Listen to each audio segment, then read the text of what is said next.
Dos tipos de responsabilidad. Vimos, o sea, dos grandes sistemas, ¿no? El contractual, el extracontractual, y ahora vamos a ver daños en las obligaciones de dar dinero porque tienen puntos en común, ¿no?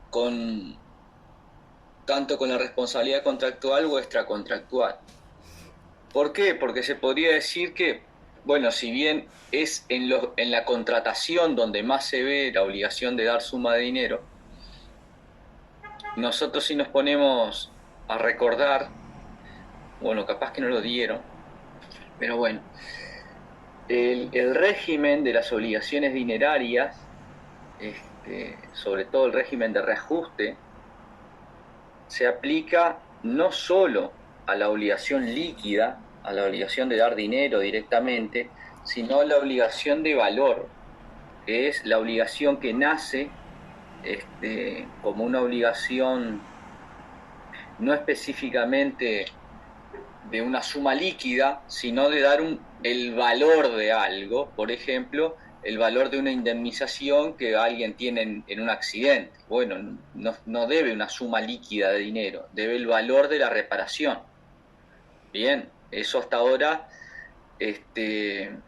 hasta este curso, quizás se había mencionado en obligaciones, pero es ahora en este curso que ustedes ven el valor del daño, ¿no? De la reparación del daño. En esta función reparatoria que tiene el sistema de daños, consiste en, bueno, debo no dañar, o mi deber o mi obligación es la de no dañar, dependiendo si estoy vinculado o no en una relación obligacional previa. Pero bueno, si daño, tengo que reparar. Algunos autores sostienen como que la reparación es una reparación dineraria, como que sería el principio. Y en realidad eso es un principio práctico, pero no un principio teórico. El principio teórico es que se tenga que volver al, a la víctima o a la persona dañada al estado anterior al daño, a la situación anterior al daño, y eso es normal que sea in natura o de manera dineraria. O sea, se termina resolviendo en el pago de una suma de dinero porque es más práctico, porque alguien cuando demanda la reparación de un daño, muchas veces ya lo reparó. Bien, muchas veces se produce el daño y y la víctima repara el daño por sí misma y después lo que hace es una acción indemnizatoria por las sumas de dinero que destinó a la reparación. Y después, bueno, a eso se agrega el lucro cesante. Por ejemplo, el lucro cesante es algo que se repara específicamente. Bien, es el ámbito normal. Ahora, claro, si tiene un accidente de tránsito, normalmente va a reparar el vehículo y después las sumas que destinó a reparar ese daño emergente las va a reclamar por vía indemnizatoria en el juicio de reparación o cualquier otro el daño emergente. Es normal que la víctima repare antes y después repita. Bueno, esas son obligaciones de muchas veces lo que se llama de valor, cuando al momento de verificarse el daño, el responsable debe el valor de la reparación, aunque no esté determinado, ¿bien? Entonces, ¿qué es suma líquida o suma liquidable en sí? Es una referencia o una denominación en relación a la determinación o no. Bien, cuando es suma líquida significa que ya está liquidada, ya está determinada concretamente o es fácilmente determinable. Por ejemplo, debe $100.000 más interés legal desde el hecho dañoso y más, o 100.000 pesos más reajuste e interés legal desde el hecho dañoso. Bueno, no está concretamente determinada la suma, pero es fácilmente determinable con una operación aritmética. Lo único que tengo que calcular es el reajuste y el interés legal a través de un coeficiente de reajuste, a través de un porcentaje del interés legal. Entonces, fácilmente determinable. Ahora, una suma que no es líquida, por ejemplo, sería cuando se condena a reparar el lucro cesante de la víctima, de acuerdo al laudo que hubiera para la categoría laboral de la víctima, a saber, tal categoría laboral, desde el año tal hasta el año tal. Bueno, no es fácilmente liquidable. ¿Por qué? Porque yo primero tengo que obtener información de cuál es la categoría laboral, tengo que probar cuál es el laudo para después liquidar. En esos casos, hay que hacer un juicio liquidatorio después. Entonces, para bajarlo un poco más a la práctica, cuando uno hace un juicio de daños, bien, un juicio de indemnización de daños, puede llegar a una sentencia que condene a sumas líquidas y otra parte que condene a liquidar. Y cuando condena a liquidar, es lo que normalmente dice, condenó por la vía del 378. Bueno, ¿qué es el 378? Es un artículo que está en la parte de ejecución que nos habla de o que prevé, mejor dicho, la ejecución de sentencia. Pero la ejecución de sentencia donde primero hay que liquidar. Bien, entonces eso hace que después del juicio ordinario donde se condenó al responsable a reparar los daños, haya que hacer un juicio liquidatorio. Y ahí en procesal van a ver lo que es el ante beatur y el quantum de beatur. Entonces, en el juicio de indemnización de daños, en el juicio de conocimiento, ahí lo dividimos, juicio de conocimiento, juicio de liquidación. En el juicio de conocimiento, que es en el juicio donde se averigua, o donde, mejor dicho, se determina quién es el responsable y se determinan los daños a reparar. Y después va a haber un juicio liquidatorio, ese es el ante beatur. Después va a haber un juicio liquidatorio que va a determinar el quantum de beatur. Bueno, ¿cuánto debe?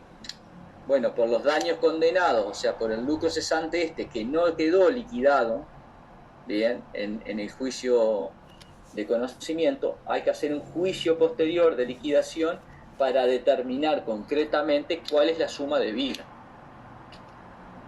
Yo no sé si esto lo han visto en procesal, ¿no? Que queda más o menos claro. A veces es difícil hasta en la práctica, pero lo que tienen que saber que es importante, que no siempre en un juicio que hagan de indemnización van a llegar a una condena concreta. Bien, muchas veces el juez va a decir, condena a pagar tal rubro y ordena la liquidación por la vía del artículo 378 del CGP. Que les digo lo que dice.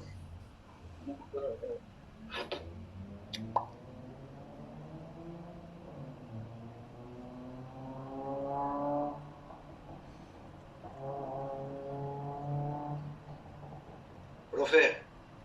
Voy.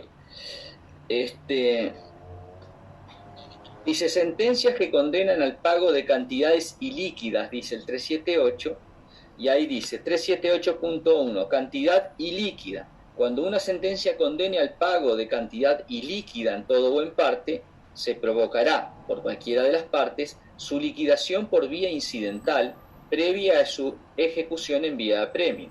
Procederá a igual solución cuando en otro título de ejecución se establezca deuda ilíquida exigible. Y ahí, bueno, prevé el numeral 2, cantidad procedente de frutos y mezcuras, el número 3, cantidad procedente de daños y perjuicios, que es más o menos lo que nos tiene relación a nosotros, y acá en el punto 3, donde dice cantidad procedente de daños y perjuicios, dice, el actor, al promover la demanda, deberá realizar la liquidación de daños y perjuicios, siguiéndose en lo demás el trámite del capítulo 2 del título 3 de este libro. Si el demandado no contribuyese la liquidación, se estará la presentada por la contraparte, salvo prueba en contrario. Y después, bueno, prevé los recursos. Sí, adelante. ¿Quién había hablado? Yo, Carlos Silveira. ¿Es el 378 del Código Procesal? ¿Del Código del Proceso? Sí, perdón, del CGP, del Código General del Proceso. Sí. Porque no lo mencionó y yo lo estaba buscando en el código que vi, no digo esto, no tiene nada. Perdón que estaba jugando como de memoria y a veces... Igual, me gustaría que lo explicara de nuevo, porque como me perdí algo, me pareció medio enredado el temita ese. Sí, es como una introducción para que vean la realidad, de dónde viene todo esto. Antonio, ya Sí, lo repaso. buen día, profe, ¿cómo está? Bueno, el tema es así, es un incidente de liquidación de sentencia y eso es muy importante porque en los juicios se hacen todos los juicios, profe, en el tema de daño de resarcimiento dinerario. Eso implica, profe, pregunto, ¿es otro juicio paralelo? Porque, claro, es decir, uno tiene una sentencia, pero hay que hacer el cumplimiento de esa sentencia, profe, ¿no? Y ahí implica otro juicio porque a veces las partes no se ponen de acuerdo en el monto, en los intereses, en el 14.500, 15% anual, y de repente eso va para largo, ¿no, profe? A veces, ¿no? Si no se ponen de acuerdo, por ejemplo, el juez puede sacar una sentencia yo no sé si definitivo, interlocutoria, ahí no entiendo mucho, y puedo decir, por ejemplo, que no está, por ejemplo, los números correctos del contador de una parte de la otra, y eso implica que se puede alargar el juicio y la gente no cobra, ¿no? Porque los tiempos del hombre y los tiempos de los judiciales. Sí. Eso es un tema muy, muy, muy complejo, profe, ¿no? Muy difícil para los que quieren recibir el dinero que ya está ganado el juicio, profe. Bueno, vamos de vuelta. Obligaciones de dar dinero, bien, y todo el régimen de la obligación de dar dinero, no solo se aplica cuando hay una suma de dinero que se debe concretamente, por ejemplo, en la responsabilidad contractual. Yo lo que les quiero, de alguna manera, transmitir que esto que estamos viendo se va a aplicar tanto al régimen contractual como extracontractual. Por eso lo damos aparte y después que damos la contractual y la extracontractual. Bien, porque suma de dinero, capaz que en un contrato es normal que se dé una suma líquida y en la responsabilidad extracontractual es más normal que se dé una suma ilíquida, pero no necesariamente significa eso. Es probable que en un contrato se pueda deber una suma ilíquida y en la responsabilidad contractual surjan sumas líquidas. Entonces, para explicarles el porqué de esto, porque uno capaz que cuando lo explica en obligaciones, como no estamos muy en materia de derecho de daños, no va al punto práctico de la cuestión, que es, bueno, ¿por qué se genera esta distinción? Entonces, cuando uno dice obligaciones de valor y obligación de suma de dinero líquida, entonces dice, bueno, el régimen refiere a las dos. Y ahí menciona, da algún ejemplo de la obligación de valor, pero ahora lo que estoy intentando es meterme un poco más en el tema para que ustedes vean la importancia práctica y de dónde viene el tema de las obligaciones de valor. Entonces les estoy explicando que en la práctica, cuando inician un juicio de daños y perjuicios, sea por responsabilidad contractual o extracontractual, el juez puede condenar a una suma líquida o no. Entonces, no solo la obligación de valor o la obligación líquida se va a ver al momento de la reparación, al momento del acaecimiento del daño. Entonces, claro, si acaece el daño y le deshizo el vehículo, bueno, no está debiendo una suma líquida, está debiendo el valor de la reparación. Ahora, si le incumple una obligación de dar dinero, que ya era de dar dinero, tenía que pagar el precio de la compraventa y eran $100.000 y la incumple, esa ya es una obligación de dar dinero y es líquida. Bien, ahora, si debe la reparación de un daño emergente por destrucción de una cosa, es una obligación de valor. Pero todas esas se van a traducir en este régimen que vamos a ver de cómo se valora el dinero. Porque si la reparación, en definitiva, puede suceder, yo les decía, bueno, una persona tiene un accidente, lo choca atrás un chapista. Bueno, probablemente el chapista le diga, anda la semana que viene o anda mañana por el taller que yo lo reparo y listo, lo repara in natura. No va a tener que ir a reclamar el valor dinerario de eso. Ahora, es normal que en la vida cotidiana la propia víctima termine reparando el daño y después exija la indemnización contra el responsable. Entonces ahí no va a reclamar la reparación in natura porque ya lo reparó, va a reclamar la suma de dinero. Entonces, lo que les decía, en los procesos esto de la obligación de valor no solo es ahí al momento del aquecimiento del daño, a veces uno transcurre el proceso y el juez ni siquiera condena una suma líquida, condena, o sea, se produce ahí una determinación del ante beatur, que es, bueno, lo que se debe. Entonces dice, bueno, voy a condenar a fulano de tal a reparar tales daños, pero del propio juicio ese no surgen elementos como para liquidar, y eso va a llevar a que el juez condene a la liquidación del daño por la vía del 378, que es el que le dije recién. El 378 es otro proceso incidental, pero es sucesivo, no paralelo. Ahí aclaro la duda del compañero, no es paralelo, es sucesivo. Es después del juicio de conocimiento, viene el juicio de liquidación y ahí se liquida. Es a veces el juicio de liquidación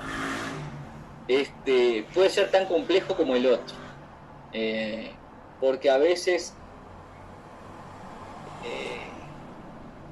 son tantos los daños a liquidar y tan complejos que puede hacer que el juicio de liquidación lleve muchos años. Es más, si no fueran complejos los daños a liquidar, no tendría razón que el juez mandara a hacer un juicio de liquidación, pero bueno, a veces lo hacen por un tema de como facilidad, se sacan un proceso de conocimiento arriba, terminan este proceso y bueno, después vamos al otro que es más concreto. Entonces, lo cierto es que ustedes pueden tener obligaciones de valor incluso aún después de un proceso. No siempre es en el acaecimiento mismo, porque ahí capaz que usted inicia el juicio y termina un juicio de conocimiento de 5 años, de 8 años, de 10 años, sin tener todavía el daño liquidado. Y lo termina liquidando después en un juicio posterior. Esto que vamos a ver se va a aplicar entonces tanto las obligaciones de valor como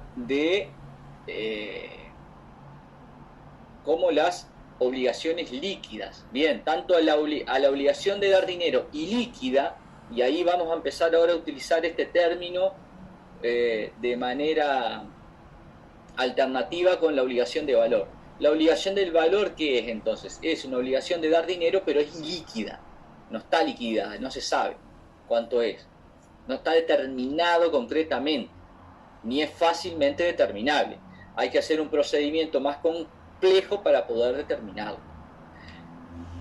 Entonces, esto más o menos es como el final del cuento, cuando termina el juicio liquidatorio, el juez va a condenar, por ejemplo, ustedes ya vieron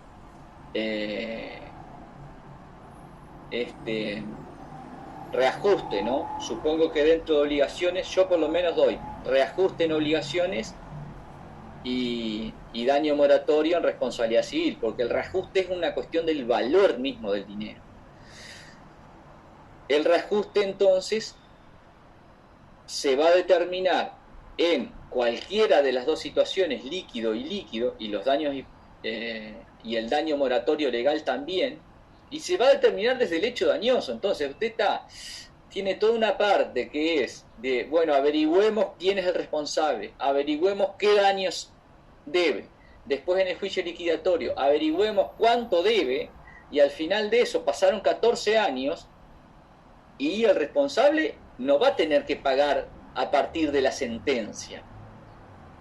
O sea, va a tener que pagar todo el reajuste desde el hecho dañoso. Y los daños moratorios, si no estuviera nada previsto, si es responsabilidad extracontractual,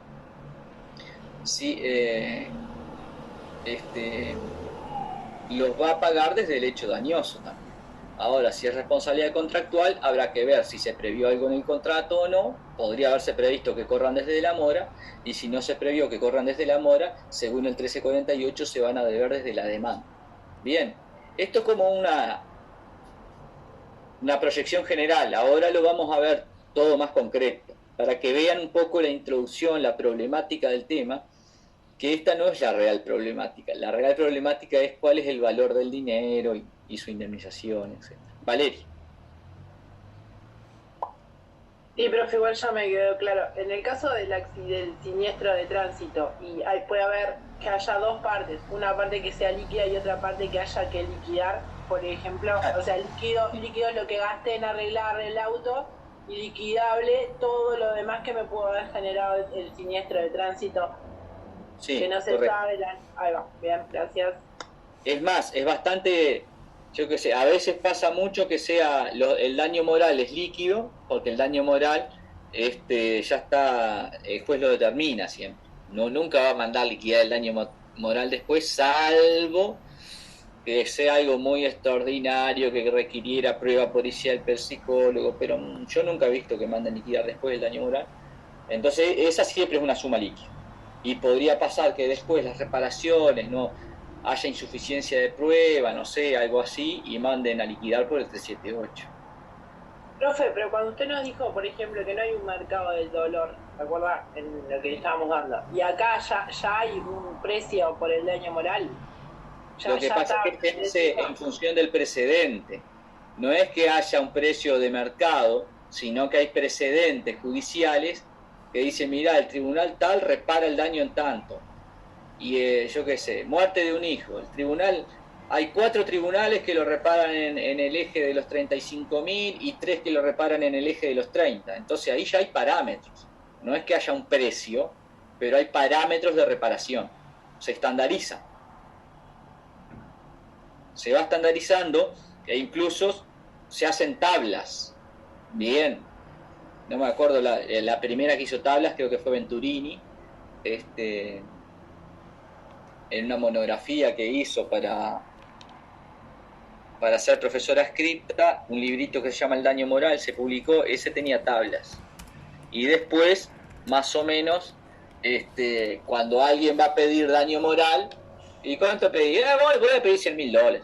O sea, puede pedir lo que quiera, pero generalmente uno va a ver los precedentes. Bueno, ¿cuánto se está pagando por este daño? Y de hecho en los baremos también, no es que haya un precio, pero en los baremos tanto de BPS como de SOA hay una determinación de porcentaje por cada lesión o por cada, por ejemplo, para ir a algo bien concreto, de cicatrices. Cicatriz en tal parte del cuerpo de tanto a tantos centímetros es tanto por ciento. Si es de tanto a tantos centímetros, tanto por ciento. Si es en otra parte del cuerpo, de tanto a tantos centímetros, tanto por ciento. Y así se va determinando. Es una manera de cuantificar los daños, de darle una apreciación objetiva a la determinación del daño. Porque si no, cada uno puede pedir lo que quiera, pero la idea es que más o menos sea igualitario, ¿no? Si alguien va al tribunal y le reparan por una muerte $100.000 y al otro le pagan 30, como que no es muy igualitario el sistema. Entonces, esto por lo menos le da un poco más de igualación, por así decirlo. Carlos. Profe, primero que nada le quería agradecer por haber repetido. En realidad, con Decores lo habíamos visto el tema ese y prácticamente que explicó lo mismo que usted. Pero como me había perdido una parte buscando el 378 en el Código Civil, eso me quitó atención un poco. Y segundo, pasé por una situación de esas, en un accidente este año. Me chocaron en el auto estando parado correctamente, pero la persona que me chocó, que era un vecino de frente a donde yo estaba estacionado, reconoció su culpa y no tuve ningún problema para cobrar, pero parte de ese proceso lo hice igual, ¿verdad? Llevarlo a un tallerista para que me diera un presupuesto y después el seguro de él me pagó todo. Era eso nada más. Bien. Analía. Una consulta, los valores esos de cuantía, como decía Valeria, si ya había una tabla, esos estándares, ¿se asimilan a los que hay en las empresas aseguradoras, por ejemplo con los seguros de vida, o que aseguran determinadas cosas de la integridad física?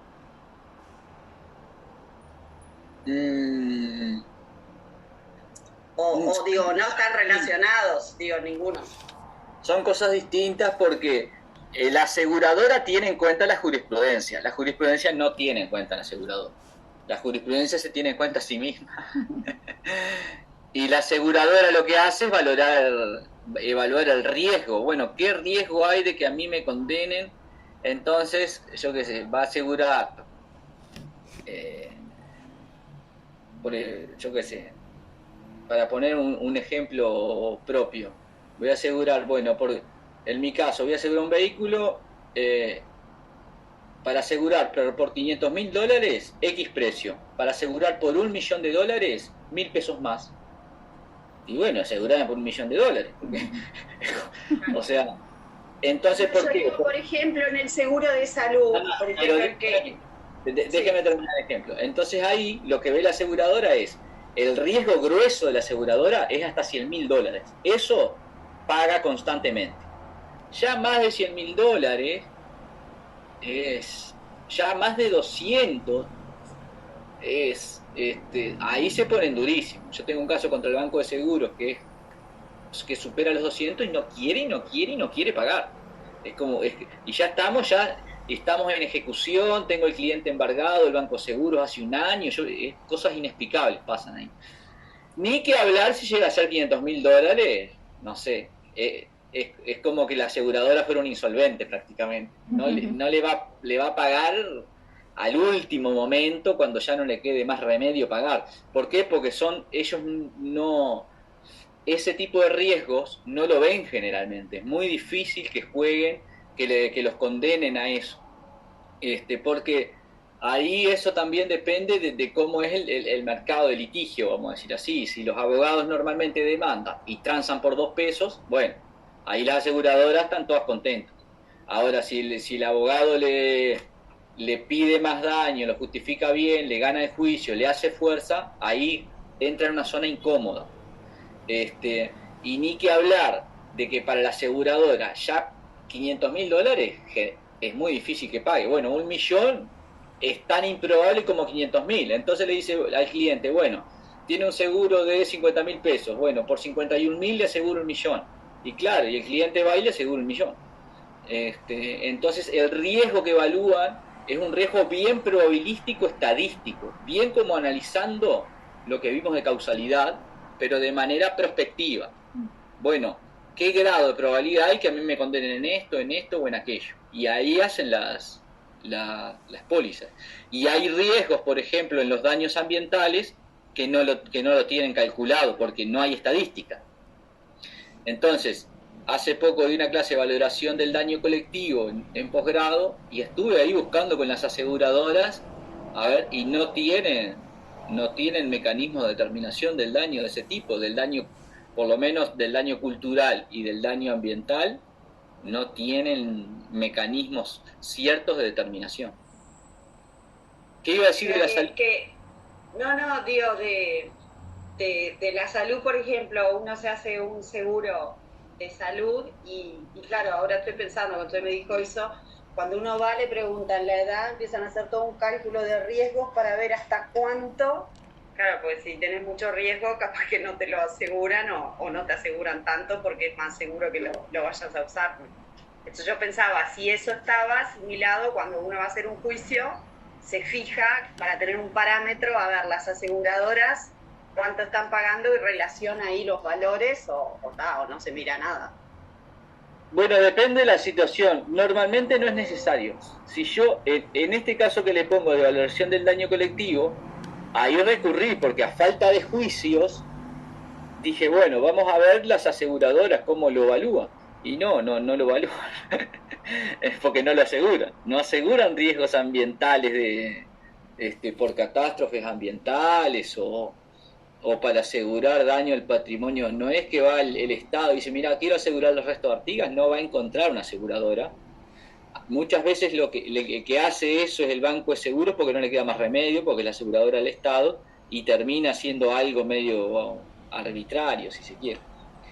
Pero bueno, vamos a meternos... Claro, o sea, la realidad y la jurisprudencia va a ser siempre, o sea, ese caso que se pueda dar el ¿cómo decía usted? El leading case, que es un punto de partida y que a partir de ese lo puedan tomar todos de ejemplo. O sea que ahí está la importancia de los casos. Sí, por ejemplo, ahí no sé, por contarle un caso, en Argentina, creo que fue un bus que chocó contra un monumento de las Nereidas en Tandil, en Buenos Aires, y bueno, ¿qué hacemos? Está, y el juez fue y determinó un valor, pero determinó un valor que para los comentaristas del fallo era medio ridículo, porque dice, bueno, lo divido entre los pobladores de Tandil y le daba, no sé, $5 a cada uno, algo así.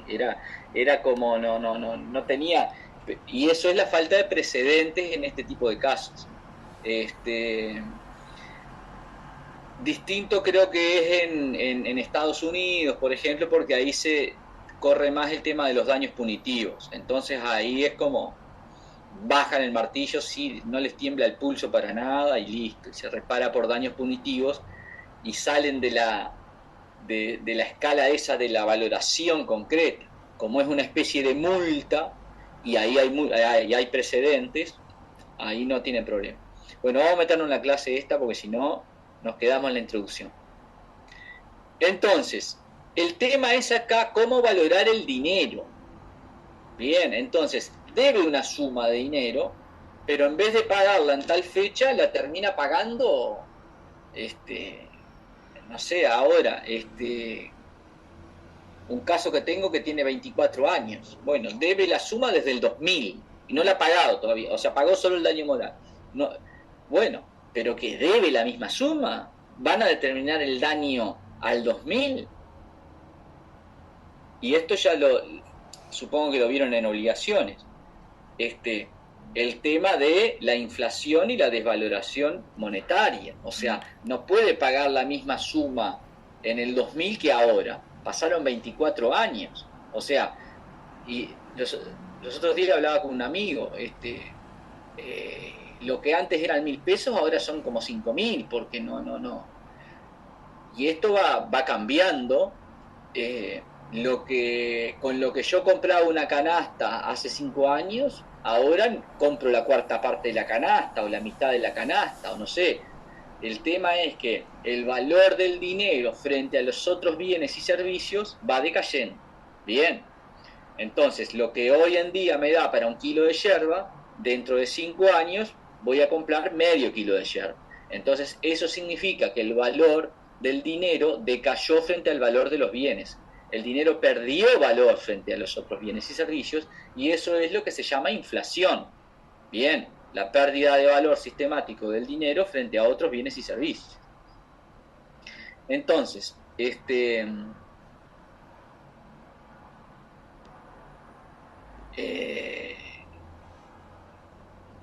esto, entonces, por un lado tenemos, ya creo que archi aclarado el tema liquidez o iliquidez, que esto, el tema de la cantidad líquida lo tienen en el 1502, bien, 1461, 1476, 1502, y después, claro, la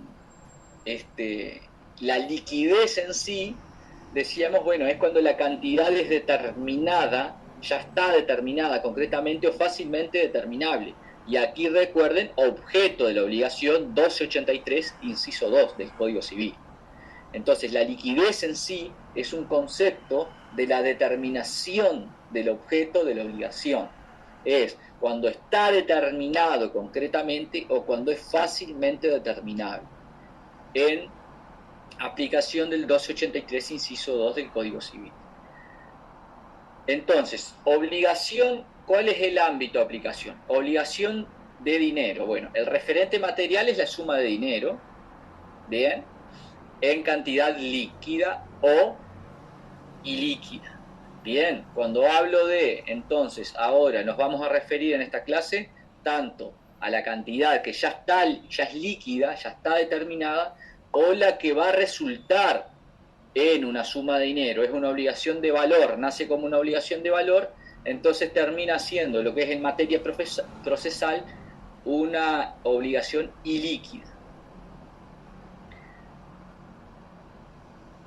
Y el problema acá, ahí más o menos después de fijar el ámbito en el que nos movemos, El problema acá es el problema del valor del dinero, bien. Porque generalmente todos los bienes se determinan en relación al valor del dinero. Bien, ¿cuál es el valor de esta casa? Tantos dólares, tantos pesos. ¿Cuál es el valor de este vehículo? Tantos dólares, tantos pesos. ¿Cuál es el valor de tu hora de trabajo? Tantos pesos la hora. ¿Cuánto es el valor de tu servicio? Bueno, la instalación de tal cosa te sale tanto, o te cobro tanto por día o tanto la hora. Bien, todo se mide en dinero, parece. ¿Y en qué medimos el dinero entonces? ¿El dinero tiene un valor, es un valor en sí mismo? ¿Qué es? Bueno, el dinero es un bien también, igual a los demás. Es un bien en tanto tiene una medida del valor. ¿Y cómo medimos el valor del dinero? Bueno, frente a los otros bienes y servicios. O es más fácil, si se quiere, medirlo frente a otra moneda. ¿Cuánto es el valor del peso uruguayo? El valor del peso uruguayo hoy es de 41, el valor del peso uruguayo es de 41 pesos uruguayos correspondiente a un dólar. Ah, bueno, pero hace unos meses era de 37 pesos uruguayos cada dólar. Y capaz que el mes que viene es menos de 40 o más de 40. Bien, entonces, cuando nosotros confrontamos el valor del dinero frente a otros bienes, incluyendo frente a otra moneda, que es incluso más fácil confrontarlo con otra moneda para saber el valor, nos damos cuenta que el dinero es un bien como cualquier otro. Nada más que se utiliza como medio de cambio y pago. Y esa es la diferencia del dinero frente a otros bienes. Es normalmente utilizado como un medio de pago, como un medio cancelatorio, extintivo de obligaciones. Entonces, por eso, una obligación indemnizatoria muchas veces se traduce en dinero. Bien, porque es un medio de pago, de cancelación, de extinción de obligaciones. Viene y dice, ah, me rompiste tal cosa, ¿cuánto te debo? Me debes esta suma de dinero, vacan, extingue la obligación. Entonces por eso muchas veces decimos, bueno, el dinero es el bien más fungible de todos. Es bueno, todo se va a traducir en dinero. Si no se puede cumplir la obligación de manera in natura o específica, se va a traducir en una suma de dinero. Por ejemplo, con la ejecución forzada por equivalente es eso. No cumplo la ejecución, no cumplo la obligación, no ejecuto la prestación debida específicamente como debía ser, y después, si no se puede ejecutar, se va a traducir ¿en qué? En la ejecución forzada por equivalente o la indemnización autónoma de daños, que es directamente la indemnización de daños y perjuicios mediante el pago de una suma de dinero. Valentina. Profe, entonces tenemos la suma líquida y la suma liquidable es la no líquida o ilíquida. ¿Te dijo? Es lo mismo. Porque ahí se me armó un entrevero con... No, tenemos obligación de suma líquida o fácilmente liquidable. Cuando digo líquida y fácilmente liquidable es lo mismo. Y después el ilíquido, que es lo que no es fácilmente liquidable. Lo fácilmente liquidable es lo que la suma que yo puedo liquidar por medio de una operación aritmética. En cambio, la que no es fácilmente liquidable es cuando necesito más información. Necesito de información para poder liquidarla. No es que yo hago cuentas nada más. Necesito, por ejemplo, bueno, pero no sé cuánto ganaba la hora. Ah, bueno, no es fácilmente liquidable porque hay que averiguar, hay que pedir que se oficie al Ministerio de Trabajo, a ver cuánto era el valor hora. Bien, necesita más elementos que en ese momento no los tiene para poder liquidar. Pero en realidad si hablamos de una suma no líquida es eso, que no es fácil liquidar. Que no es fácilmente liquidable. Ay, bueno, eso.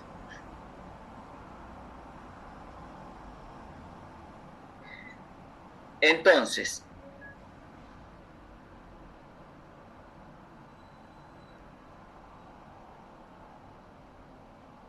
los bienes, bueno, a ver, déjenme arrancar con la clase, si no, no arranco más, Valeria. Profe, si comparo con el precio de una moneda extranjera está bien, pero usted dijo que también podemos comparar con el valor de los precios de los productos y servicios. Sí. Y eso que hay como hay algo establecido por el gobierno que establece el precio de la canasta, cuando hablamos de la canasta de alimentos, porque cómo comparo yo lo que podía comprar, lo puedo saber desde el conocimiento vulgar, pero cuánto podía comprar hace 20 años con 10.000 pesos y cuánto se puede comprar ahora. Hay también parámetros establecidos donde ustedes sacan las referencias. Bueno, vamos a dejar que la clase se desarrolle, que vamos a llegar a ese punto. Eso es lo que refleja el IPC, el valor promedio de una canasta básica de bienes y servicios de una familia tipo. O sea, eso es el IPC, eso está determinado. Bien, valor del dinero. El valor del dinero, igual que otros bienes, tiene valor de cambio, valor de uso y valor de indemnización. Entonces, nosotros tenemos dos valores básicamente, el valor de cambio y el valor de uso de algo. ¿Cuándo vemos el valor de cambio de un bien y cuándo vemos un valor de uso? De un inmueble, por ejemplo.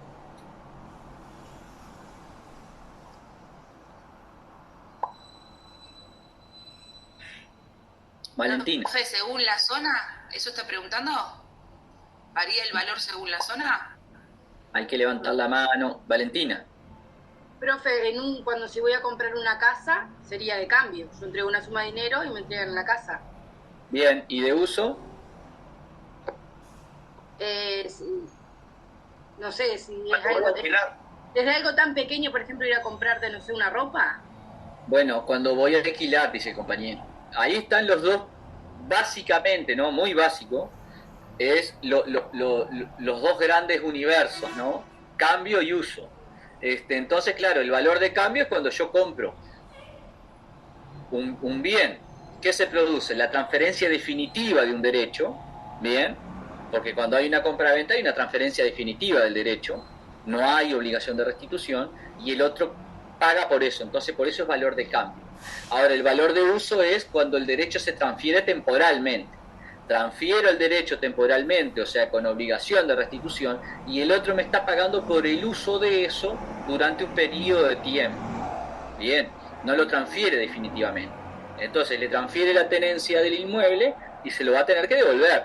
Entonces no hay una transferencia definitiva, no es un valor de cambio, sino de uso. Y el dinero es igual. El valor de cambio nosotros lo vemos claramente en la compraventa de moneda extranjera. ¿Ves? Vendo pesos, compro dólares. Bien, el otro me vende los dólares, me compra los pesos. Ahí hay un valor de cambio. Lo vemos cuando se confronta el dinero a otro bien y servicio. Bien, compro tantos kilos de arroz hoy con dinero, ¿cuánto compro dentro de unos meses? Bien, transferencia definitiva. Ahora, cuando vemos el valor de uso del dinero, es cuando se paga interés por un préstamo. Bien, cuando pago interés por un préstamo, estoy pagando por la utilización del capital ajeno. Ah, ¿me prestás $100.000? Sí. ¿A qué tasa de interés? 10% anual, 12% anual. Ah, bueno, entonces esto significa que yo voy a estar pagando por el uso del capital ajeno una tasa equivalente al 1% mensual, al 12% anual. Y ese es el valor de uso. Bien, si bien ahí... Si vamos a lo fino, cuando ustedes vean en contratos el mutuo o préstamo de consumo, bueno, transmite la propiedad del dinero, pero claro, tiene obligación de restitución, tiene obligación de restituir la misma cantidad en un periodo de tiempo. Entonces se podría hacer algo así como que ese es el valor de utilización del dinero, bien, del capital ajeno. ¿Cuánto vale? Lo que pagues por interés. De repente,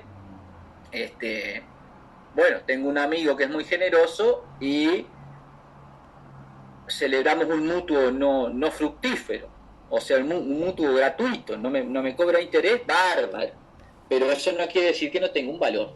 Bien, se puede establecer un valor y va a estar determinado y va a estar además regulado con carácter de orden público por la ley de usura. Bien, entonces esos son los dos valores básicos que podríamos decir que tienen los bienes. Y si vamos un poquito más fino, podríamos decir que el dinero también tiene un valor de indemnización. Bien, un valor de indemnización que es el valor que la ley da o asigna a la indemnización por el incumplimiento de dar suma de dinero. Entonces, tenemos que también es un valor de uso, porque ¿cuál es el daño que puede tener alguien que no le pagan una suma de dinero? Es la no disponibilidad de ese dinero. Siempre se está hablando, bueno, el valor de uso es el uso para uno y la no disponibilidad para el otro. Bueno, me tenés que pagar un interés porque vos estás usando el dinero y yo, que soy el prestamista, estoy por un periodo de tiempo no disponiendo de un capital que tengo. Estoy cediendo un capital, transfiriendo un capital para tu uso del cual yo no voy a disponer. Entonces es como las dos caras de la moneda. Uso de uno, no disponibilidad del otro. No disponibilidad del prestamista, uso del prestatario. Bien, entonces, eso, si nosotros vamos a, de repente, un bien inmueble, dice, bueno, el valor del arrendamiento, va y le pide la indemnización por el valor del arrendamiento. Ahora, en la complejidad esta de las obligaciones de dar suma de dinero, que vean que prácticamente el 90 y pico % de las operaciones se va a reducir a la entrega de una suma de dinero.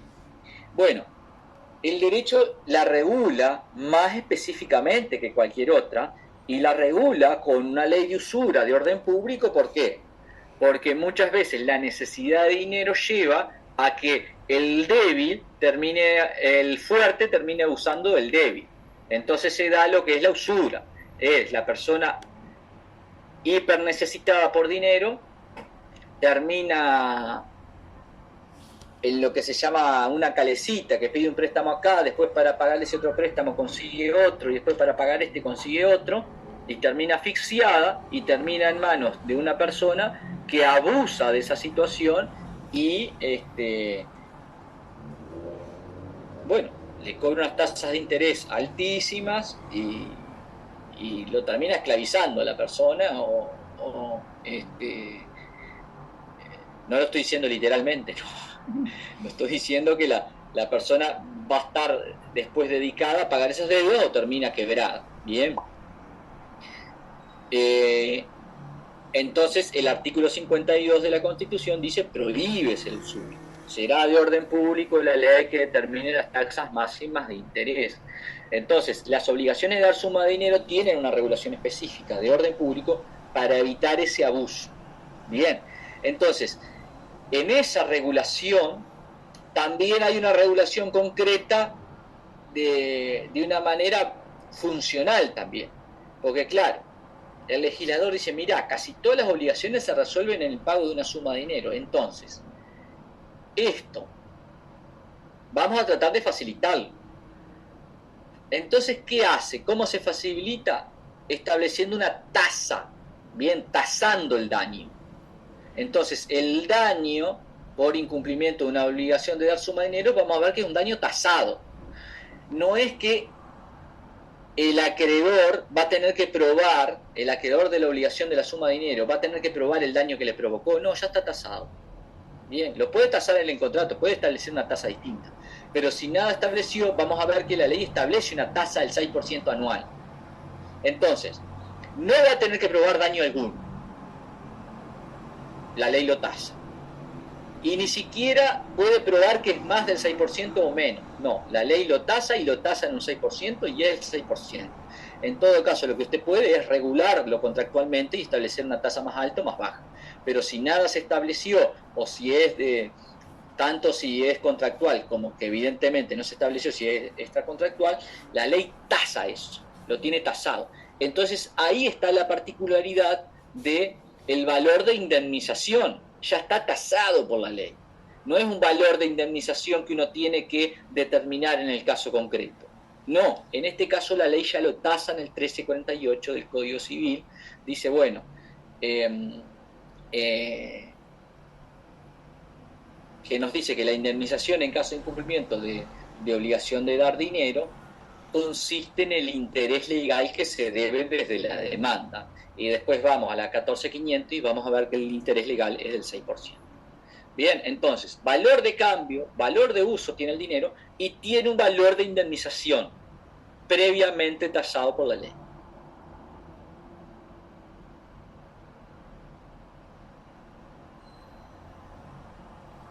Bien, entonces, ¿qué se acuerdan de reajuste? ¿Se acuerdan algo de reajuste? ¿Qué es el reajuste legal? ¿Cuándo se aplica? ¿Por qué se aplica? ¿Para qué se aplica?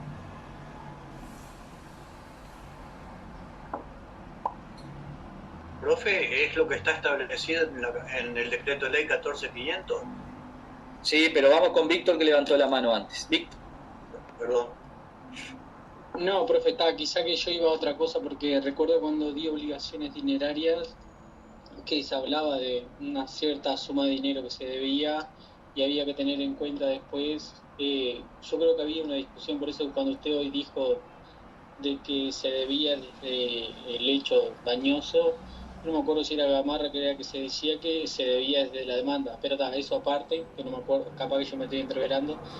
Después se calculaba el reajuste, se hacía con el índice, con el IPC, con el índice de precio del consumidor, y se calculaba si debía 100.000, se veía, no sé, la cantidad de años que debía, no sé, que estaba para cobrar, y se calculaba año a año el reajuste a la suma dineraria. Sí, o sea, nosotros destinamos 2 clases a este tema porque este tema es importante porque lo van a ver en todos los juicios. Obligación de suma de dinero lo van a ver en todos los juicios. Y la tasa va a depender del caso, ¿no? De qué caso se trata. ¿Sí? Si es extracontractual, se debe desde el hecho dañoso; si es contractual, desde la demanda.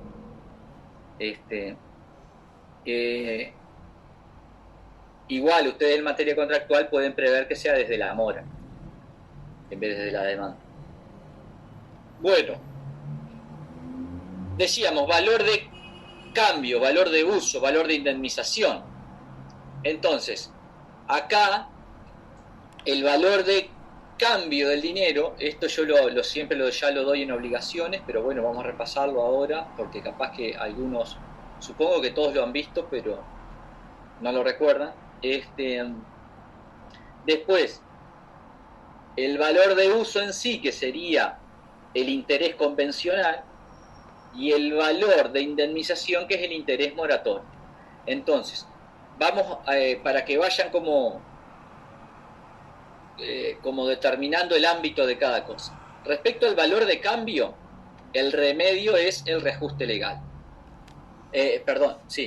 Valor de cambio del dinero, reajuste legal. O sea, el reajuste legal refiere a lo que es el valor de cambio del dinero.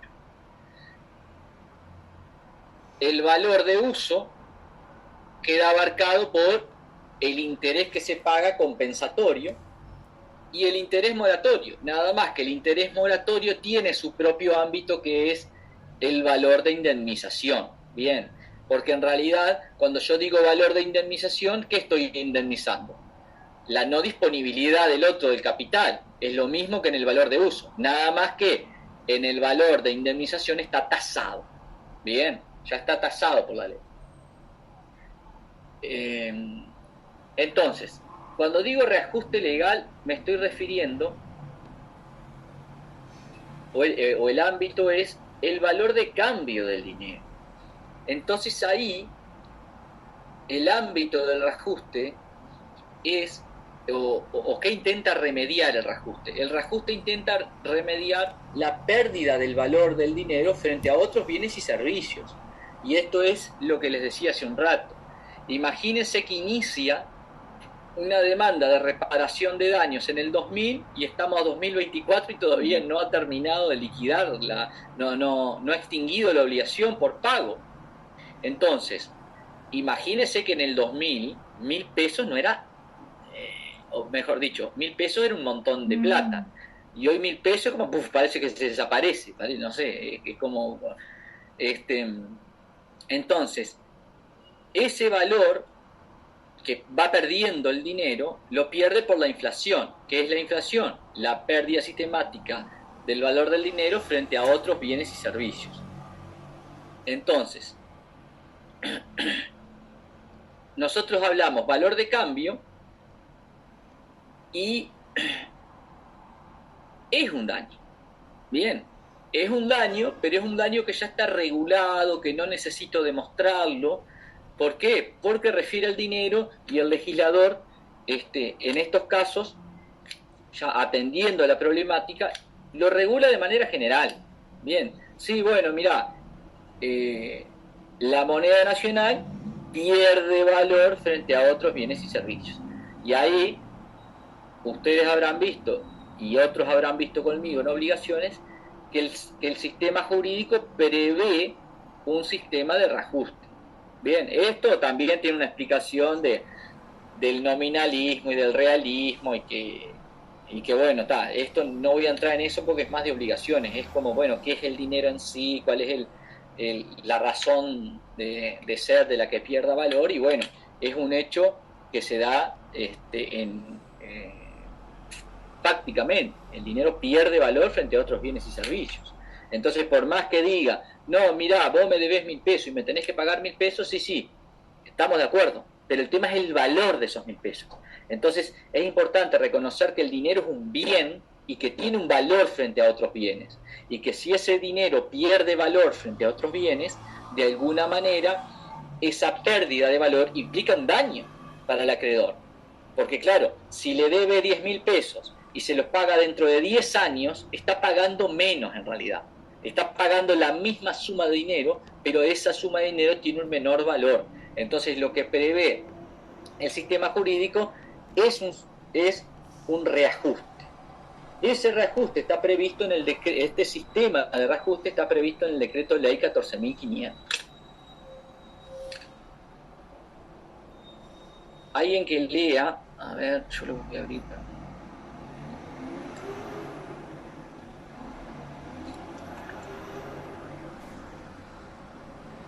¿Puede repetir el número, profe? Decreto ley 14.500. Tengan en cuenta que no es ley, es un decreto ley porque es una norma con jerarquía legal aprobada durante el gobierno de facto. Entonces, ese tipo de normas se llama decreto ley, con mayúscula decreto, guión ley con mayúscula de nuevo, al inicio. Decreto ley.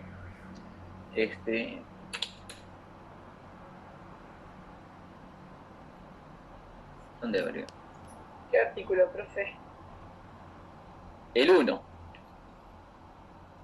Yo lo tengo acá, profe, si quiere leer. Lo leo, profe. Bueno, adelante. Dice, para liquidar el valor de las obligaciones que se resuelvan en el pago de suma de dinero directamente o por equivalente, cuyo cumplimiento fuera objeto de una pretensión deducida en un proceso jurisdiccional o arbitral por una persona privada, física o jurídica, se tendrá en cuenta la variación en el valor de la moneda ocurrida durante el tiempo que mediare entre la fecha de su nacimiento y la de su extinción, sin perjuicio de lo establecido en el inciso siguiente. Si se tratare de obligaciones convencionales sujetas a plazo o condición, el término que alude al inciso anterior será el que medie entre la fecha de su exigibilidad y la de su extinción. Por ahí está bien, por ahí está bien. Entonces, ¿a dónde se aplica el decreto ley? Esto ténganlo en cuenta porque no siempre se aplica. Si, por ejemplo, ustedes pactan un arrendamiento y no en pesos, y no establecen un sistema de reajuste, generalmente ahí se pacta, hay un sistema específico que es el de la URA, que es la unidad reajustable de alquileres, y hay un índice específico para los alquileres. O de repente pactan una obligación de pagar suma de dinero en cuotas, bien, le compran la casa en cuotas y en pesos, pero si ustedes no prevén un reajuste de la cuota va a ir perdiendo valor frente a los bienes y servicios. Entonces, ¿cuándo se aplica el decreto 500? Sí y solo si hay un juicio. Si no hay un juicio, ustedes no van a poder aplicar el decreto ley 14.500. Perdón, dice jurisdiccional, o sea, podría ser arbitral también. Podría ser no solo judicial. Entonces, eso también abarca, por ejemplo, el TCA. Bien, el Tribunal de lo Contencioso Administrativo, que no es un organismo judicial, pero sí es jurisdiccional. Bien, entonces queda abarcado por la obligación de aplicar el decreto ley 14.500. Ahora, si nada se prevé, la ley dice que se aplica cuando hay una pretensión jurisdiccional. Entonces, si ustedes tienen un conflicto y lo terminan transando sin llegar al ámbito jurisdiccional, no es obligatorio aplicar el decreto ley 14.500. Entonces, ustedes, si lo prevén en el ámbito contractual, siempre tengan presente prever un sistema de reajuste, que puede ser el del decreto 14.500 o no, porque puede ser también el propio decreto ley 14.500 prevé otros sistemas para mantener el valor de las obligaciones. ¿Cuáles son esos sistemas? Por ejemplo, el pacto en moneda extranjera es uno de esos sistemas que prevé el decreto ley 14.500 para mantener el valor de las obligaciones. Si ustedes pactan en dólares, si ustedes pactan en euros, la lectura que hace el sistema o lo que predetermina el sistema es que eso es un pacto para mantener el valor de las obligaciones, por lo tanto no lleva reajuste. Entonces, cuando hay pacto en moneda extranjera, no lleva reajuste porque el sistema dice, usted acá está previendo un sistema de autorreajuste. Ya está previendo un sistema de reajuste por las partes. Otra manera sería, por ejemplo,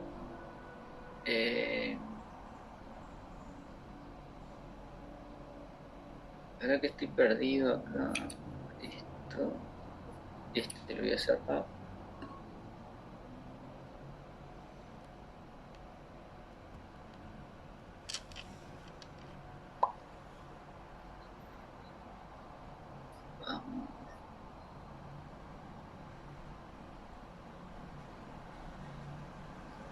Vamos a ir leyendo. Lean el 3, el artículo 3. ¿Alguien que no haya leído? Artículo 3 del decreto, profe. Sí. Entonces lo leo.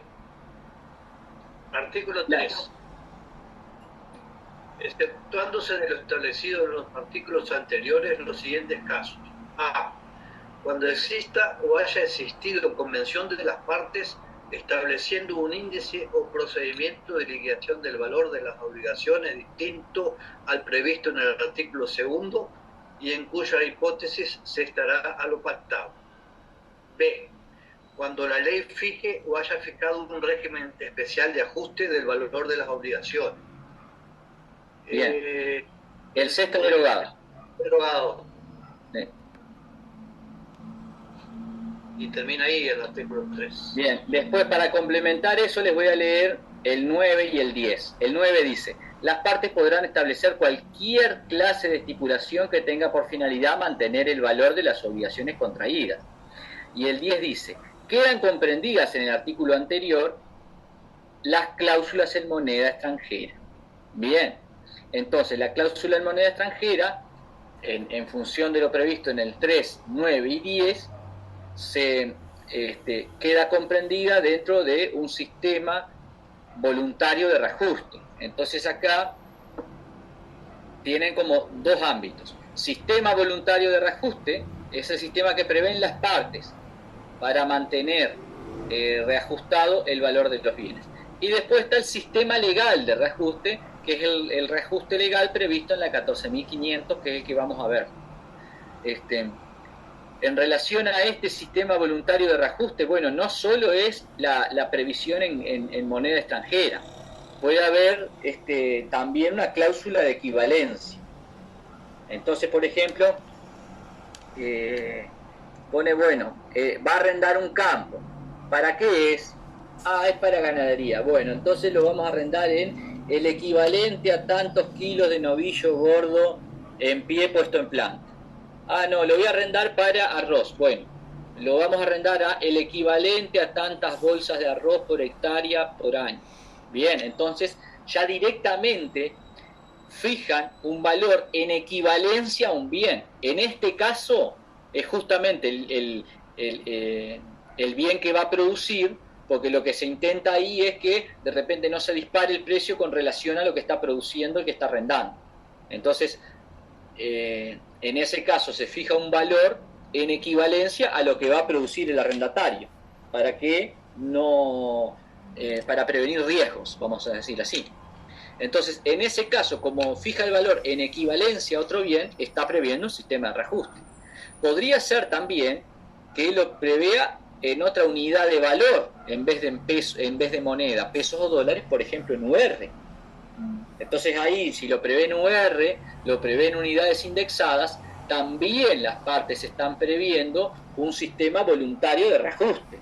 Mirá, previmos las obligaciones en unidades indexadas y eso se va autorreajustando constantemente. Previmos las obligaciones en UR y la UR se va reajustando constantemente. Entonces no hay que después aplicar el sistema de reajuste legal, porque las partes previeron convencionalmente un sistema de reajuste. ¿Se entiende?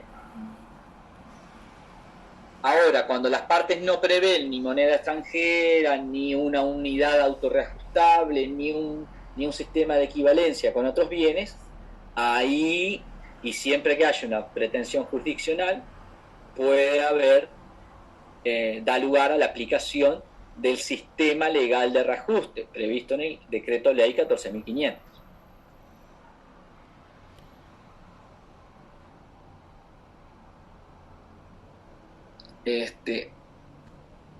Una aclaración también hago. Puede ser que la propia ley también excluya el sistema legal de reajuste y prevea un sistema distinto.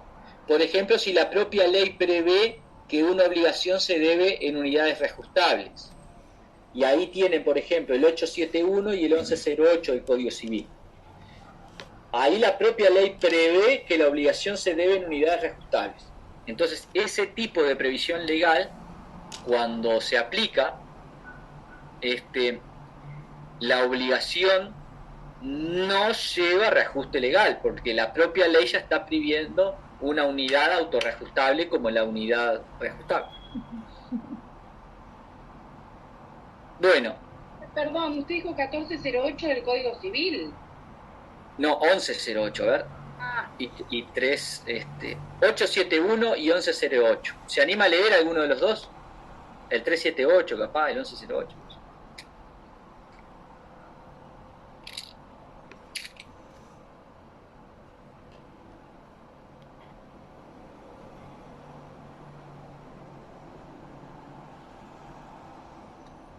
Profe, pero esto no tiene nada que ver.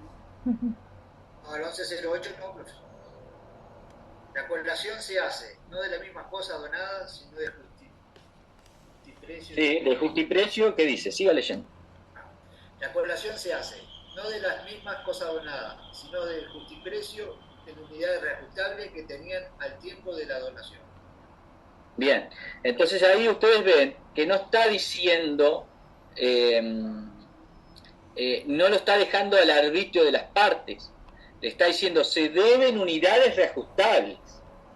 Bien, entonces ahí está previendo la propia ley un sistema autorreajustable. No lo va a deber en pesos, en dólares, no lo va a deber en lo que las partes quieran. Se tiene que determinar la obligación en unidades reajustables. Entonces ahí la propia ley, al prever un sistema de unidad autorreajustable, ahí se excluye el sistema de reajuste del Decreto Ley 14.500. Porque se tiene que determinar la obligación en unidades reajustables. Bueno, el sistema legal de reajuste, entonces, que se va a aplicar a cualquier persona, bien, porque ahí antes se prevía que no se aplicara al Estado, después eso se derogó. Entonces, subjetivo a cualquier tipo de persona. Objetivo, obligaciones que se resuelvan en el pago de una suma de dinero en moneda nacional. Entonces ahí es toda esta introducción que hacíamos, que es tanto la obligación líquida como la obligación por equivalente, dice, la que resulte en equivalente una suma de dinero. Entonces comprende la obligación líquida, de suma líquida, y la obligación de valor o ilíquida. Bien.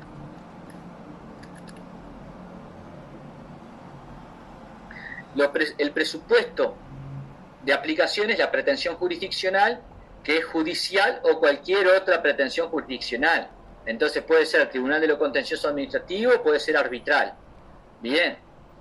Y que exista un periodo entre la exigibilidad y la extinción. Bien. O sea, si es exigible hoy y paga mañana, bueno, no hay lugar al reajuste.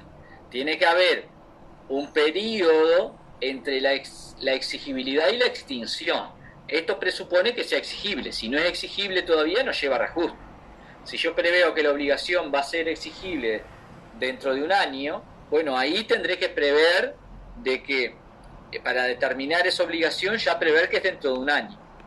Pero no le puedo aplicar reajuste de aquí al año. En realidad eso, cuando ya las partes lo prevén que va a ser exigible dentro de un año, tiene que prever, bueno, si usted quiere agregarle un poco de valor, agréguele, pero después no va a aplicar el reajuste va a aplicar después de que sea exigible en adelante, hasta que pague. Y que no haya exclusión convencional o legal. Bien, porque las partes, puede haber una exclusión convencional donde las partes prevén el mecanismo de autorreajuste, o puede haber una exclusión legal como el caso que vimos recién, que ya determina las obligaciones en UR. Y el procedimiento de reajuste es el procedimiento previsto en el artículo 2 del decreto ley. ¿Alguien se anima a leer el artículo 2 del decreto ley?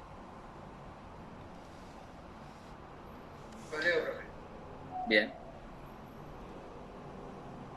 La variación en el valor de la moneda será determinada por la evolución del índice general de los precios del consumo elaborado mensualmente por el Ministerio de Economía y Finanzas. A estos efectos, se confrontará el índice correspondiente al mes de la fecha de nacimiento o exigibilidad de la obligación. En su caso, con el establecido para el mes anterior de la fecha de extinción de la misma. El índice general de precios del consumo será publicado mensualmente en el diario oficial, sin perjuicio de que, a petición de parte de los órganos jurisdiccionales o arbitrales competentes, se pida constancia del mismo sin costo alguno. Si a la fecha de la extinción de la obligación no se hubiese publicado todavía el índice correspondiente al mes anterior, la confrontación a que se refiere este artículo será con el último que haya sido publicado en la forma prevista por el inciso precedente. Bien.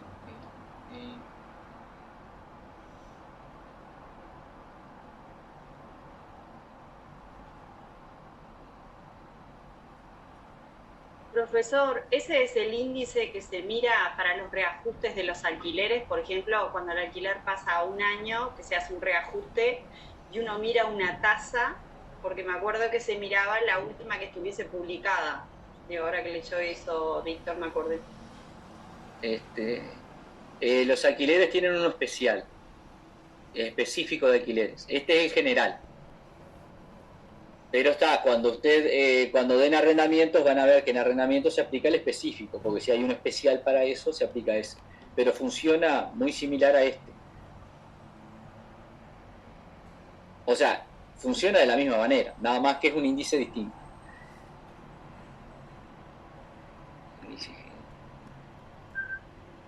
Esperen que estoy abriendo uno acá.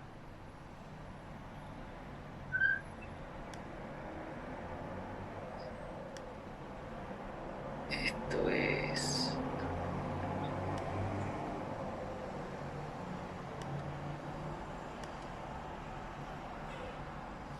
Ustedes eso lo tienen publicado.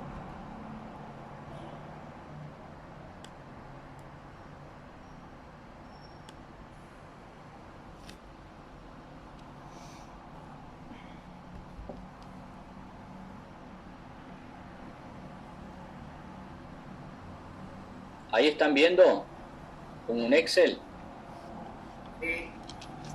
Bueno, este es la publicación de el IPC. El IPC es un índice que confronta,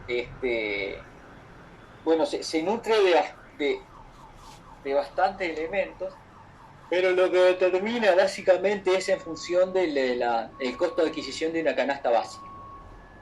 Entonces de ahí surge un coeficiente que es el que se va a confrontar. Estos coeficientes a veces, esta es la base octubre de 2022. No, porque ya, un poquito, seguramente se va a llevar cuando sé que, viste, porque mucha hora le toma enseguida.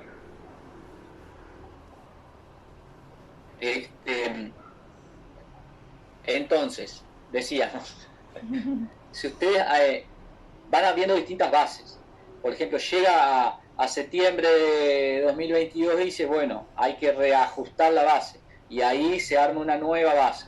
Entonces, con esta base, ahora estamos en octubre, vean que acá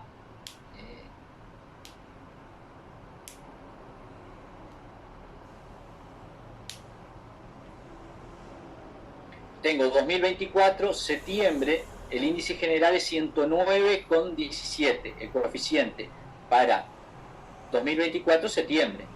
El de octubre lo vamos a tener en noviembre. Siempre se va publicando el anterior. Y el que se utiliza, según el artículo 2, es, tengo que confrontar el del mes de exigibilidad con el mes anterior de la extinción. Entonces, si pagara este mes, paga en octubre, yo confronto septiembre de 2024, 109,17. ¿Cuándo era exigible? Bueno, voy para atrás. Mira, fue exigible en este caso que les decía, en el 2000. Bueno, ¿qué? En febrero del 2000. Entonces voy hasta febrero del 2000, el coeficiente era 15,86. Bien, entonces ahí yo tengo que confrontar los dos coeficientes. ¿Cómo lo confronto? Por regla de 3.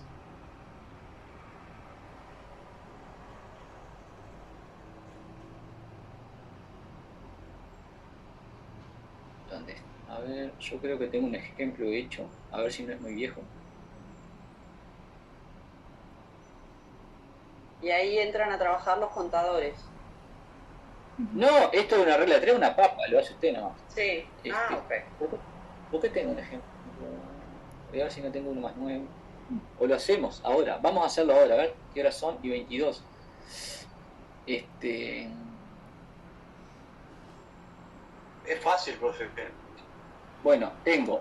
En el ejemplo acá, vamos a... lo voy a compartir.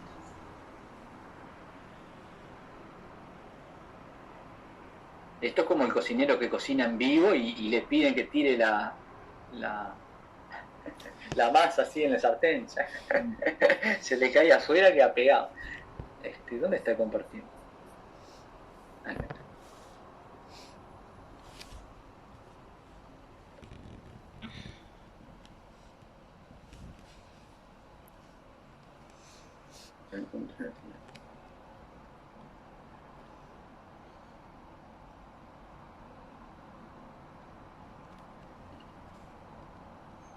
Ahí dice ejemplo o algo de eso. Sí. Bueno, vamos a poner que se paga en octubre de 2024 para hacerlo real. Entonces, el IPC de octubre de 2024 es el que tenemos que averiguar y ya tenemos el de marzo, que era el de la exigibilidad. El IPC... yo cerré el Excel. No. Octubre de 2024 es... aplicamos... El de octubre no está. Bueno, esperen un poquito, qué ansiedad, por Dios. Como voy a liquidar octubre de 2024, dice la ley, el coeficiente del mes anterior, que es el de septiembre. El de septiembre es 109,17. Y ahora se me fue la pantalla esta. 109,17. Y el de marzo de 2015 era... porque esto es de una base anterior. Vamos al de marzo de 2015. ¿Vieron el engaño, no? Era de una base anterior, ahora tengo que ir a buscar de esta base misma, de esta base octubre de 2022, cuál es el coeficiente de marzo de 2015. El coeficiente de marzo de 2015 es 54,65.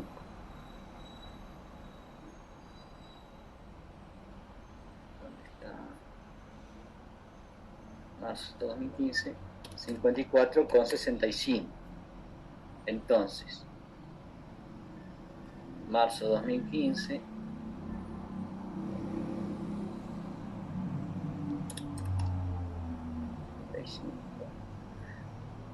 noviembre, esto era octubre de 2024.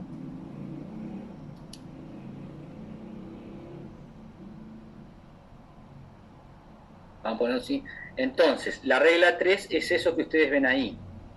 Bien, yo tengo para marzo o sea, fecha de exigibilidad, marzo 2015, eran 100.000 pesos. Para octubre de 2024, X.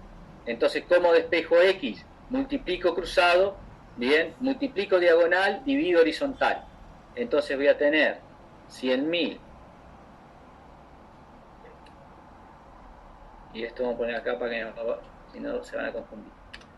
Entonces, tengo que poner 100.000 por, no era 239, era 109.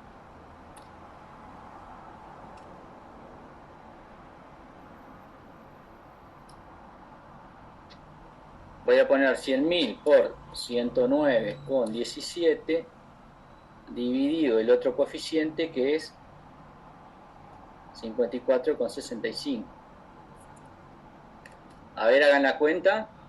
100.000 por 109,17 dividido 54,65.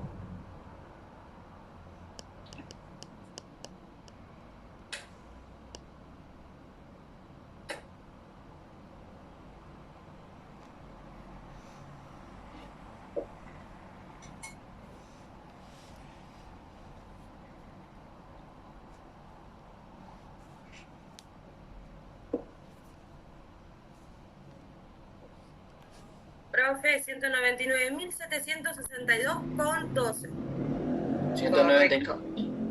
762. 762. Bien, ¿a todos les dio lo mismo? Bueno, vean la diferencia, ¿no? Si reajusto y si no reajusto. Casi el doble. Casi el doble. Estos 99,762 era la pérdida de valor que tenía el dinero y que nosotros se la reasignamos a través del reajuste. La revalorizamos aplicando el reajuste. Con razón no nos dan los sueldos, profe.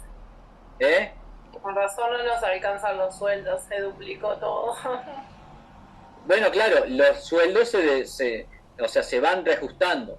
A veces vieron que lo que pasa es que no se reajustan con lo que realmente suben los bienes. Siempre va como un escaloncito más abajo. Va. Entonces a la larga y hacen el cálculo del mes anterior. Entonces, ahora, a todos les quedó claro el procedimiento de reajuste. Vean que es sencillo, no necesitan un contador ni nada, es una regla de 3 pura y dura.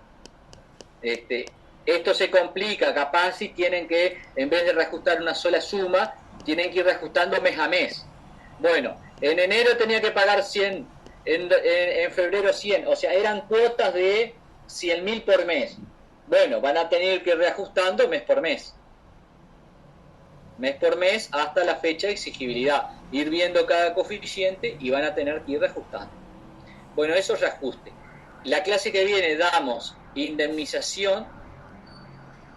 Y si nos da el tiempo, capaz que hacemos un ejercicio práctico ahí en grupos. Hugo, estaban consultando por bibliografía de este tema. La bibliografía de este tema está en... Bueno, me parece que algo bien básico así, en obligaciones y cuasicontratos, esta parte de suma de dinero está trabajada por Jorge Gamarra Hijo y está bastante claro, está muy esquemático, ¿no? Si quieren profundizar tienen por un lado Verdaguer, que ahí Verdaguer a veces es bastante entreverado, y después, bueno, después pueden tener Intereses y Usura de Jorge Rodríguez Russo, Mantero y no me acuerdo quién más, pero bueno, tenemos que hacer algunas salvedades que yo lo voy a hacer la clase que viene, porque, por ejemplo, hay autores que hablan de que el interés legal es el 12% y eso es como, eso no corre, pero tal, lo explicamos la clase que viene. Pero ahí tiene entonces Jorge Luis Gamarra esa parte, que está bien básico, y si quieren profundizar, bueno, pueden tener Verdaguer en paralelo, en fundamentos, ¿no? Porque Verdaguer también escribe en obligaciones y cuasi contratos, pero escribe obligaciones solidarias y todo eso. La parte de suma de dinero la escribe Jorge Gamarra hijo, pero Verdaguer en los fundamentos lo desarrolla más y puede estar un poco entreverado. Si no tienen Intereses y Usura, es un libro de Jorge Rodríguez Russo, Mantero y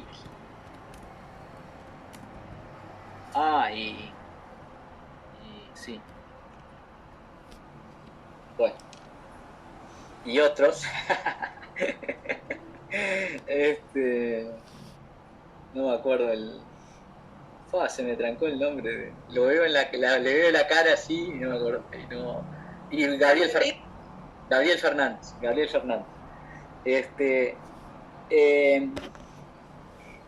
Pero bueno, vamos a hacer alguna salvedad porque ahí hay posiciones medias extrañas de algunos autores que sostienen algo que nadie sostiene. Pero bueno, lo aclaramos la clase que viene. Profe, ¿le puedo hacer una pregunta que capaz que es temprano, pero para ir preparándolo porque ya entramos a noviembre? Para el segundo parcial, ¿usted saca algunos temas o va todo directamente? ¿Cómo se maneja? Por ahora vayan estudiando todo, después ven. Porque todo lo que hemos dado es importante. Una consulta. Para la próxima clase entonces solo va indemnización. Va, claro, indemnización de obligación de dar suma de dinero. Y ahí interés moratorio.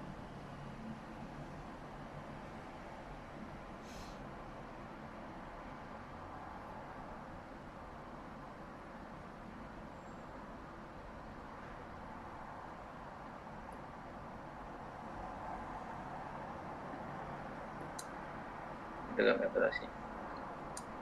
Ahí queda mejor. Bueno, nos vemos la que viene. Gracias, profe. Gracias.